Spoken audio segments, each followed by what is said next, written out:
Hi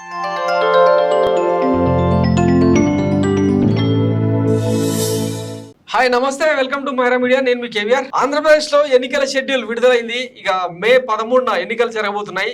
ఈ లోపే వైఎస్ఆర్సీపీ 175 మంది అసెంబ్లీ నియోజకవర్గాలకు సంబంధించిన లిస్టును ప్రకటించింది. మరోవైపు 128 మంది అభ్యర్థులతో కూడిన 2 జాబితాలను చంద్రబాబు నాయుడు ప్రకటించారు. ఈ నేపథ్యంలో వైసీపీ కూటమి మధ్యలో అభ్యర్థుల పోటీ ఎవరి మీద ఎవరెవరు అన్నది ఆసక్తికరంగా మారింది.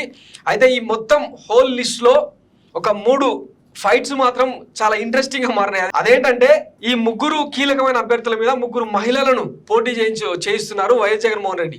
సింపుల్ గా చెప్పాలంటే పవన్ కళ్యాణ్ గతంలో మాట్లాడినట్టు పాతాళానికి తొక్కుతా జగన్ అని, అంటే ఆయన అరుపులన్నీ ఇంకా తెలిసింది ఆంధ్రప్రదేశ్ ప్రజలకు.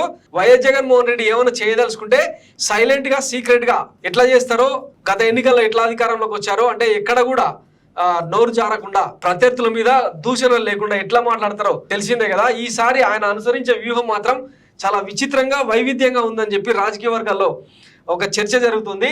అందులో భాగంగానే మహిళలతో కొట్టిస్తా, కూటమి కీలక అభ్యర్థులపై మహిళల పోటీ, జగన్ మార్క్ రాజకీయం అంటూ పెద్ద ఎత్తున చర్చ జరుగుతుంది. ఒకసారి ఈ నియోజకవర్గాలను కనుక మనం పరిశీలిస్తే, పిఠాపురంలో పవన్ కళ్యాణ్ పోటీ ఆల్మోస్ట్ కన్ఫర్మ్ అయిపోయింది. స్వయంగా జనసేన అధినేతనే ఆ స్థానంలో పోటీ చేస్తారని ఆయన ప్రకటించిన క్షణాల వ్యవధిలోనే అదే స్థానం నుంచి టికెట్ ఆశించిన టీడీపీ అభ్యర్థి సత్యనారాయణ వర్మ, ఆయన అనుచరులు పెద్ద ఎత్తున ఇటు పవన్ కళ్యాణ్ అటు చంద్రబాబును లోకేష్ బండబూతులు తిడుతూ రోడ్ల మీదకి వచ్చి ఫ్లెక్సీలు అంటుపెట్టి ఇవన్నీ కార్యక్రమాలు మనం చూసినాం కదా. ఆ తర్వాత చంద్రబాబు వెళ్ళి వర్మను బుజ్జగించి ఆయనకు మొట్టమొదటిసారి ఒకవేళ అధికారంలో కనుక వస్తే మొట్టమొదటి ఎమ్మెల్సీగా తననే ఎంపిక చేస్తానని చెప్పి భరోసా ఇవ్వడంతో వర్మ కూల్ అయిపోయినట్టు తెలుస్తుంది. అయితే ఈ ప్రహసనం సాగుతుండగానే మరోవైపు వైఎస్ జగన్మోహన్ రెడ్డి ఇడుపులపాయ వేదికగా వైసీపీ అభ్యర్థుల లిస్టు రిలీజ్ చేశారు. పిఠాపురంలో వంగ గీత చాలా సీనియర్ మోస్ట్ లీడర్, సుదీర్ఘ రాజకీయ అనుభవం ఉన్న నేత. అంటే తనతో పాటు తన అత్తమామల కుటుంబం రాజకీయ నేపథ్యం ఉన్న కుటుంబం కావడం, ముఖ్యంగా పిఠాపురం ఆ ప్రాంతాల్లో వాళ్ళకు పెద్దగా రాజకీయ ప్రాబల్యం ఉండడంతో ఆమె గెలుపు ఖాయమన్న అంచనాలు కూడా వినిపిస్తున్నాయి. పవన్ కళ్యాణ్ కు సరైన ధీటైన అభ్యర్థి అని చెప్పి సూత్రీకరణలు కూడా వెలువడుతున్నాయి. వాస్తవానికి ఆమె 2009లో ప్రజారాజ్యం పార్టీ ఎమ్మెల్యే అభ్యర్థిగా కూడా గెలిచి సంచలనం సృష్టించారు. అప్పట్లో మెగాస్టార్ పార్టీ నుంచి గెలిచిన 18 మంది ఎమ్మెల్యేలో వంగ గీత కూడా ఒకరనమాట. సో ఆమె పోటీతో పవన్ కళ్యాణ్ కు అంటే అంత ఈజీ కేక్ వాక్ ఏం కాదు అన్న చర్చ కూడా జరుగుతోంది. ఆమె కూడా కాపు సామాజిక వర్గానికి చెందిన వ్యక్తే కావడం, దీనితో పాటు వైసీపీ అనుసరించిన సంక్షేమ పథకాలు, చేసిన అభివృద్ధి, లబ్ధిదారుల నుంచి పెద్ద ఎత్తున అనూహ్య స్పందన వస్తుందన్న ఆశతో వంగ గీత కూడా ఉన్నారు. వైసీపీ పార్టీ కూడా ఉంది. ఈ నేపథ్యంలో అంటే పవన్ కళ్యాణ్ 2019 ఎన్నికల్లో గాజువాక, భీమవరం 2 చోట్ల ఎట్లా అయితే ఓడించారో, ఈసారి కూడా పవన్ కళ్యాణ్ కోసం వైఎస్ఆర్సీపీ సపరేట్ స్కెచ్ అమలు చేయబోతుందన్న సంకేతాలు కూడా వెలువడ్డాయి. అందులో భాగంగానే మహిళా అభ్యర్థిని అక్కడ పోటీ పెట్టడం ఆసక్తికరంగా మారింది. ముఖ్యంగా మహిళా ఓటర్ల నుంచి వైఎస్ఆర్సీపీకి అనూహ్యమైన స్పందన వస్తుంది. పలు సర్వేలు కూడా మనం చూసినాం, 60 నుంచి 70% వరకు మహిళలు వైఎస్ఆర్సీపీకి పాజిటివ్గా ఉన్నారన్న సర్వేల అంచనాల నడుమ వంగ గీత పోటీ చాలా ఆసక్తికరంగా మారిందన్నమాట. అది జనసేన అధినేత పవన్ కళ్యాణ్ మీద.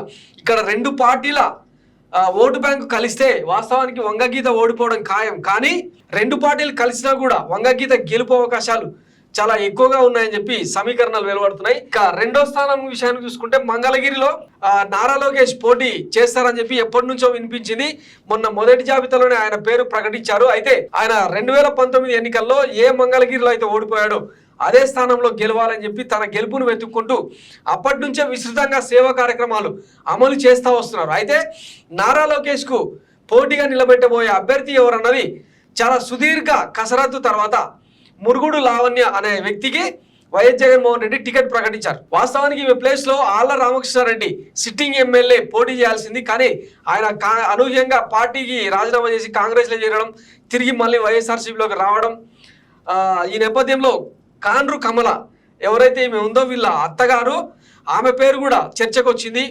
గతంలో మురుగుడు హనుమంతరావు అనే వ్యక్తి వైఎస్ రాజశేఖర రెడ్డి క్యాబినెట్లో మంత్రిగా పనిచేశారు. ఆ తర్వాత మంగళగిరి మున్సిపాలిటీకి మున్సిపల్ చైర్మన్ గా కూడా ఆయన పనిచేశారు. వాళ్ళ కుటుంబం నుంచే వచ్చిన కాండ్రు కమల మంగళగిరి మున్సిపల్ కార్పొరేషన్ కు చైర్మన్ గా వ్యవహరించారు. అంటే పద్మశాలి సామాజిక వర్గానికి చెందిన మురుగుడు లావణ్య పెద్ద ఎత్తున అంటే రాజకీయ ప్రోద్బలం ఉండొచ్చు అన్న అంచనాల నడుమ నారా లోకేష్ కు అంత ఈజీ కాదు, టఫ్ ఫైట్ ఉంటుంది అని చెప్పి కూడా వినిపిస్తుంది. వీళ్ళ మధ్యలో గంజి చిరంజీవి పేరు కూడా వినిపించినా ఆయనకి ఇస్తే టికెట్ గెలిచే అవకాశం లేదన్న సర్వేల అంచనాలను పరిగణలోకి తీసుకున్న వైఎస్ జగన్మోహన్ రెడ్డి చివరగా మురుగుడు లావణ్యకు టికెట్ కేటాయించారు. దీంతో మహిళా ఓటు బ్యాంకుతో పాటు పద్మశాలి ఓటు బ్యాంకు కూడా కలిసి వస్తుందని వైఎస్ఆర్సీపీ ఆశలు పెట్టుకుంది. ఈ నేపథ్యంలో నారా లోకేష్ ఇప్పటిదాకా చాలా ధారాళంగా మంగళగిరిలో తన ఓటు బ్యాంకు కోసం చాలా పెద్ద మొత్తంలో ఖర్చు పెట్టారు. కొన్ని కోట్ల రూపాయలను స్వచ్ఛంద సేవా కార్యక్రమాల పేరుతో వ్యక్తిగతంగా సహాయం చేస్తూ కోట్లాది రూపాయలను ఖర్చు పెట్టారు. మంచినీళ్ళ అది కూడా గెలిపే లక్ష్యంగా ఆయన పోరాడుతూ వచ్చారు. అయితే అనూహ్యంగా మురుగుడు లావణ్యను అంటే ఒక మహిళను పోటీకి దించడంతో నారా లోకేష్ కు ఉక్కిరి బిక్కిరి అవుతుందన్న సమీకరణాలు కూడా వినిపిస్తున్నాయి. సో చూద్దాం మరి మంగళగిరికి సంబంధించి ఎవరు గెలుస్తారన్నది. ఇక మూడో స్థానం విషయానికి వస్తే బాలయ్య బాబు 2 సార్లు హిందూపురం ఎమ్మెల్యేగా 2014, 2019 2 సార్లు అంటే 2019లో అయితే అనూహ్యంగా ఫ్యాన్ గాలిలో కూడా బాలయ్య బాబు బంపర్ మెజార్టీతో గెలవడం ఆసక్తికరం. అట్లాంటి బాలయ్య బాబు మీద దీపికను పోటీ చేయడం, ఒక మహిళను పోటీ చేయడం అనూహ్యమైన పరిణామం. వాస్తవానికి అంటే బోయే సామాజిక వర్గానికి చెందిన దీపిక పెద్ద ఎత్తున బీసీ ఓటు బ్యాంకు సొంతం చేసుకుంటుంది అని చెప్పి కూడా అక్కడ సమీకరణలు వినిపిస్తున్నాయి. గత 2 ఎన్నికల్లో గెలిచిన బాలయ్య బాబు మీద ఈసారి ఎట్లాగైనా హిందూపురంను గెలుచుకోవాలని చెప్పి కురుబ సామాజిక వర్గానికి చెందిన దీపికను వైఎస్ జగన్మోహన్ రెడ్డి అక్కడ నిలబెట్టారు. గత 2 ఎన్నికల్లో అంటే వాస్తవానికి ఎన్టీ రామారావు టీడీపీ పార్టీ పెట్టినప్పటి నుంచి హిందూపురంలో ఇప్పటిదాకా టీడీపీకి ఓటమి అనేది లేదు.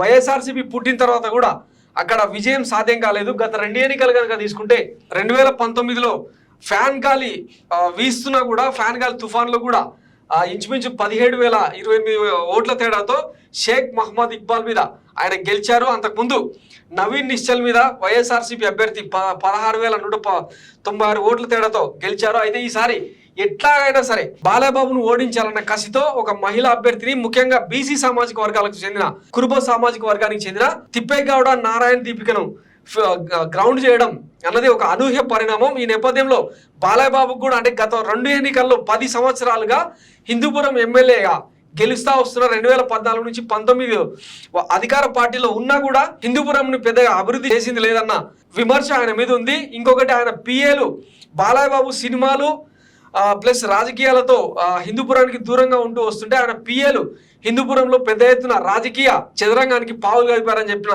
విమర్శ కూడా ఉంది. ఈ నేపథ్యంలో బాలయ్యబాబుకి ఈసారి విజయం అక్కడ అంత ఈజీ కాదు అన్నది రాజకీయ విశ్లేషకుల మాట. సో చూద్దాం మరి ఈ ముగ్గురు అభ్యర్థులను ఈ మహిళా అభ్యర్థులు ఓడిస్తారా లేకపోతే వాళ్ళ చేతిలో ఓడిపోతారన్నది మే 13న జరిగే పోలింగ్ లో తేలుతుంది. జూన్ 4న వచ్చే రిజల్ట్స్ లో తేలిపోతుంది అనమాట. So thanks for watching Maira media. నేను మీ కేవీఆర్. Thank you.